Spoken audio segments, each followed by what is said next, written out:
Hello everyone, Bryant here from Coaster365, and welcome to part 2 of a 5-video series where I'm ranking the 50 states based on their roller coaster collection. If you happen to stumble upon this video before watching part 1, well, welcome, and thank you for the support, but definitely check out that first video if you haven't yet.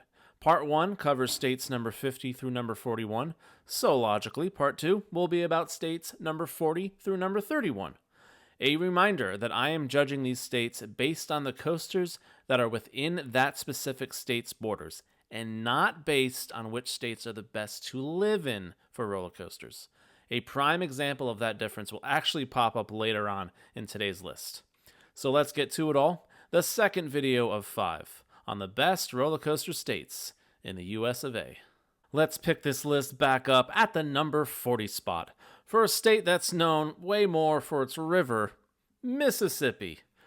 Prior to 2022, Mississippi actually would have been way further down on this list, as their only coaster for over 50 years was just this single kiddie coaster called All-American Coaster. But we've seen not one, not two, but 3 new roller coasters come to Biloxi in the past 2 years. One of them being of a decent thrill, a Zyklon Galaxy called the Biloxi Beach Hurricane. And they also have an SBF visa. With one of those, it's a no for me, dog, hamster wheels. Yeah, you will never see me take part in those hamster wheels. Shout out Mississippi, though, going from 1 to 4 coasters, which honestly probably helped them jump a good 5 to 6 spots on this list. Let's go to number 39, and if you thought we were finally done with the kiddie/alpine coaster only states, well, you thought wrong. We're heading to the Mount Rushmore state of South Dakota. And as a matter of fact, speaking of Mount Rushmore, guess where their prominent alpine coaster is located? It's actually literally called Rushmore Mountain Coaster, and it's located just 9 miles from the actual monument. This and a kiddie coaster was all South Dakota had until 2020, when they got a very rare and weird Wiegand mystical helix suspended coaster in Rapid City called Buffalo Hunt at Fort Hays Chuckwagon. The only one of these models in the US can be found in Pigeon Forge, Tennessee, but we'll get to that state much further down the list. Clearly not the worst of the worst, but comparatively to the other states, South Dakota still has some work to do. We're going from states with just 3 and 4 roller coasters, dramatically upping the cred count for number 38, all the way to 9 coasters in the state of Kansas. You may think with 9 coasters, shouldn't Kansas be higher with that kind of quantity?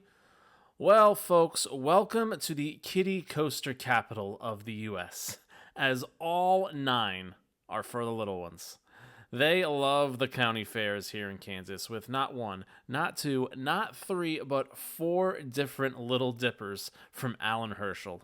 But come back to this list in approximately 2 years, as Kansas City, Kansas, that's right, not Missouri for a change, is getting a brand new park in 2026 called Mattel Adventure Park, featuring 2 new awesome looking coasters from Chance. And spoiler alert, this won't be the last time you hear about Mattel Adventure Park, not just in these rankings, but in this specific video. But hooray for Kansas! You will most certainly not be number 38 on this list 2 years from now, and you'll finally be getting something other than a kiddie coaster.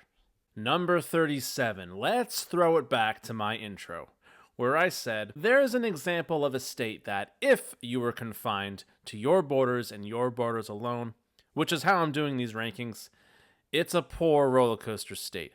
But as a place to live for roller coasters, this one is borderline, no pun intended, one of the best. Let's go home to the place where I belong, West Virginia. Yeah, you're surrounded by Pennsylvania and Ohio and Kentucky and Virginia, roller coaster meccas. But inside the state alone, West Virginia only has 4 roller coasters. But we have finally arrived at our first true legitimate amusement park on this list, Camden Park in Huntington. And our first wooden coasters, as they have 2, and they are both super old school and super sketchy from all accounts. Big Dipper and Little Dipper have been at Camden since 1958 and 1961 respectively, and are the first true coasters of significance on our list. I personally have yet to check them out, but from what I've heard, Camden is, a time. Thankfully, most West Virginians are not stuck in their state and don't have to travel far to check out some really, really good parks. The number keeps getting higher, and thankfully, as do the thrills. As at number 36, we're going to the lovely Southwest, to the state of Arizona. For those that aren't in the enthusiast world, you may be surprised that Arizona, a pretty well-populated and booming state, only currently has 7 coasters. Their significant park being Castles and Coasters in Phoenix, and you better believe the plurality of that name, as there are indeed multiple coasters here. There's 2. But our first coaster with an inversion has appeared, that being the incredibly rare Hopkins coaster called Desert Storm. Well, ironically, their other coaster, a family ride called Patriot, is also a Hopkins. 2 of the 4 left in the world are here. They also have an Alpine coaster in Williams. However, remember in the Kansas segment about Mattel Adventure Park? Thankfully, Phoenix is getting the same exact park. Part indoor, part outdoor. And those 2 awesome looking Chance coasters, they're coming here as well. And this one will actually be opening next year in 2025. Arizona was long overdue for an actual new park with some legit coasters, especially an indoor one during those brutal summer months. Look for Arizona to absolutely rise in the rankings once Mattel is officially open. Number 35, everyone. Let's stay west, but go north, to the beautiful Beaver State of Oregon. There are currently just 6 roller coasters in Oregon, with 2 parks of significance. The first being one of the strangest and unique parks in the US, called Enchanted Forest. They have a very controversial credit that's like 10% coaster and 90% flume called Big Timber Log Ride. I'll let you guys be the judge of that one. But they also have a very weird coaster called Ice Mountain Bobsled. Yeah, I don't even know what this thing is. But if you like novelty and a far escape from the corporate park world, this is the place for you. Oregon also has Oaks Amusement Park in Portland, containing a Gerstlauer Eurofighter called Adrenaline Peak, which, fun fact, is alphabetically first of all coasters in the US. They also have a kiddie coaster called Zoom Coaster, which is second to last alphabetically in the US. Funny story, I actually tweeted at Oaks this wild factoid to see if they were aware of it, and they were not. And they may actually change the name of Zoom Coaster, adding a few more O's, just so they can beat out Zoomerang at Lake Compounce. On a personal level, that would be awesome. But I digress. Oregon, a decent little collection, but there are many, many states that can do a lot better. Let's keep climbing all. Let's keep climbing to number 34. From a state where Portland is its biggest city, to another state where Portland is its biggest city. I'm, of course, talking about the gorgeous state of Maine. God's country, vacation land, Acadia National Park, the jewel of the East Coast. But how are we doing coaster-wise in Maine? Well, Maine's got 6, with 2 significant amusement parks. First, we got Old Orchard Beach's Palace Playland with 3, notably a new-ish 2018 edition called Sea Viper, that looks really fun with some sweet coastal views. But their truly prominent park is nearby Funtown Splashtown in Saco.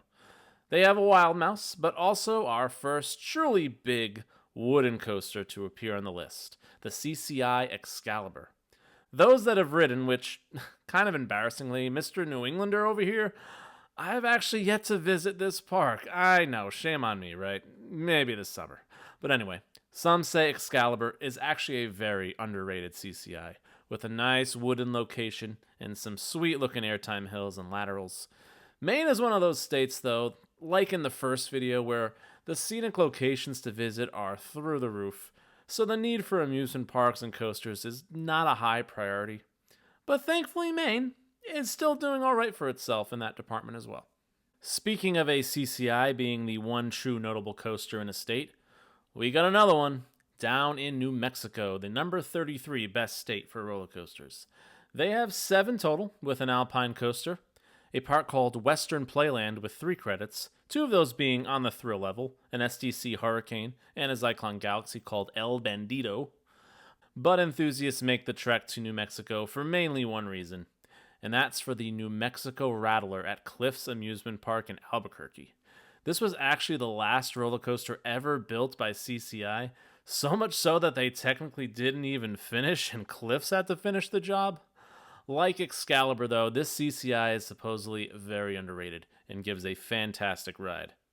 But also similar to Maine, this is a very isolated place to get to, and you can't really combine it with any other parks on a road trip.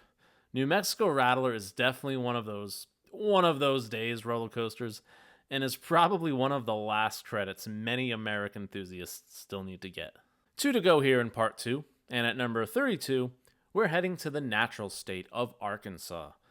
This state has 6 roller coasters, with 5 of them being at the state's only major amusement park, Magic Springs, located right outside of Hot Springs National Park. We talked isolation with New Mexico, and such is the case for Magic Springs as well. Not an easy park to visit, as its closest park is probably Silver Dollar City, an already remote location, still over 4 hours away. But once there, Magic Springs actually has a decent little collection. They have a relocated wooden coaster called the Arkansas Twister that comes with some very pretty views. X Coaster is the only Maurer Skyloop in the US, and yeah, that looks pretty mental.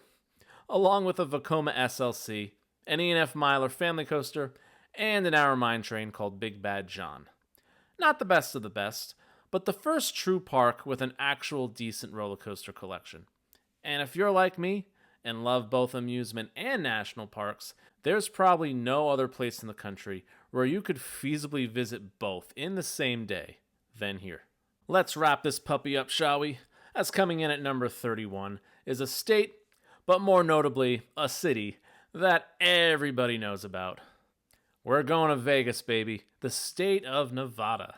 Probably one of the most recognized and famous roller coasters in the US is, of course, the Big Apple coaster at the New York Hotel and Casino.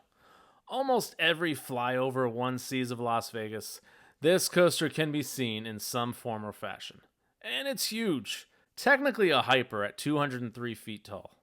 The only Togo left in the US, it's very polarizing among enthusiasts. And while I've actually ridden this, it's one of the few that I had ridden before fully diving into this hobby. So my memory of having fun on it, what did I know back in 2013? Anyway, 2 rides that are a little less polarizing are inside the Adventure Dome at Circus Circus. They have an arrow looper called Canyon Blaster, which many say is actually one of the better arrows still standing.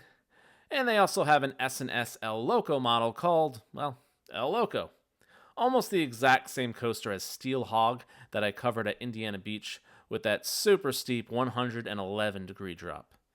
And if Desperado at Buffalo Bills, an Arrow Hyper that's been closed for the past 5 years, if that was still open, well, I actually don't know if this ranking would be higher or lower. I've not heard great things about Desperado. So while Nevada doesn't have as high of a quantity as some states below it on this list, what it does have is higher in thrills anyway than anything thus far. Alright, all 20 states down, 30 to go. A side note, as you may have noticed, not a single one of these 20 states are places that I get to cover in my 365 reviews of 2023.